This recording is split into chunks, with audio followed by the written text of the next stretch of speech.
Imagine having a baby, setting a reasonable boundary, and then seeing a side of your parents you never knew existed. Because that's what happened to Jenna, and now she's writing in asking us, can this ever go back to normal after everything that's happened? And I think she's asking Ryan and I specifically because she knows we went through an estrangement and we reconciled with his parents. And she also knows that for nearly 15 years, I have been helping families on both sides being a licensed therapist. So before I give you my answer, I'm going to tell you what boundary exploded her family because I know you're going to want to know. It was around childcare. So it turns out Jenna has a little escape artist. He just wants to be outside. So hands up if you ever had a kid, we definitely did, that wants to be outside so bad that he just is constantly searching for a way out. In fact, one time he was over at Jenna's mom's house, found the doggy door, got out, got hurt, thankfully not too bad, but it was really scary. So when Jenna's mom begged to do part-time daycare, Jenna and her husband are like, yeah, that's actually a great idea. Give you guys good bonding time. We just don't want our escape artist to be there on the same days as his cousins because I guess Jenna's mom also watches Jenna's brother's kids because all your attention is going to have to be on him for us to feel okay. She was fine with that. Everyone was good with it. It went great until Jenna's brother's alternative daycare ended up shutting down temporarily.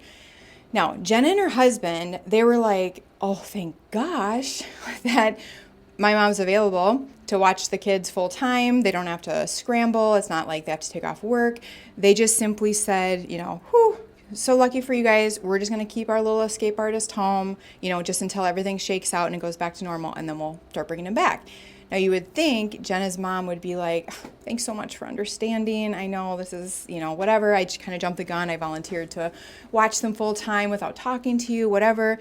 No, she was not grateful. It wasn't like that at all. She got really upset. She accused Jenna of stealing or taking away her grandchild after everything she has sacrificed and done for her. She twisted the story, somehow making Jenna the sick one. You're the problem. It's all your worry, trying to be the perfect parent. You're going to have to accept that doesn't exist. And then she said something that actually sent Jenna to therapy because Jenna's like, is she putting a curse on my relationship with my child? Jenna's mom said, one day your kid is going to break your heart just like you're breaking mine. And that's not the worst of it. It kept going. And then finally, Jenna's dad did the one thing, which was like a nail in the coffin, where he just couldn't accept that they truly were just trying to keep their kids safe and they weren't attacking them. It wasn't about the grandparents at all. He couldn't accept that. He couldn't accept that his daughter would do this to them. So he created a story and he started accusing Jenna's husband of abuse. He basically said, there's no way a child of mine would do this to us. Therefore, he has to be controlling you. Absolutely shook Jenna and her husband to the core. So now she's reaching out after the longest, hardest year of her life, really reconsidering having more children because of it. And she's saying, okay, my brother just went through a short-term estrangement because of childcare. We're going through all of this. Does it ever get better? Does it ever go back to normal? Does the tension ever go away? Any family rupture to get to this point, there has to be some emotional immaturity on one side, sometimes both. And if that is the case, which if we reflect back to your dad's comments, that could be a data point telling us that there might be a limitation here. He couldn't reach for the simplest, easiest answer, which is what you were telling them. We're just trying to keep our little tyke safe. He likes to get out. Nothing against you guys. We're just going to keep him home until these 2 months of off daycare, is, and then we'll bring him back. It's nothing against you guys. He couldn't hear that. He decided that you, as an individual, an autonomous person, could never make that choice on your own. Therefore, you had to be getting controlled. He reached so far and wide to make the story fit his narrative because he just couldn't see a child of his ever hurting him like this. It really leans me into wondering, is there some emotional immaturity going on here? And the fact that your mom so easily turned your child into almost debt you owed her for like her sacrifice. Like those kind of things are some data points. But let's just walk this out. Let's say there is some emotional immaturity going on, which I truly believe, again, to get to this point, there has to be. What's going on if that's the case?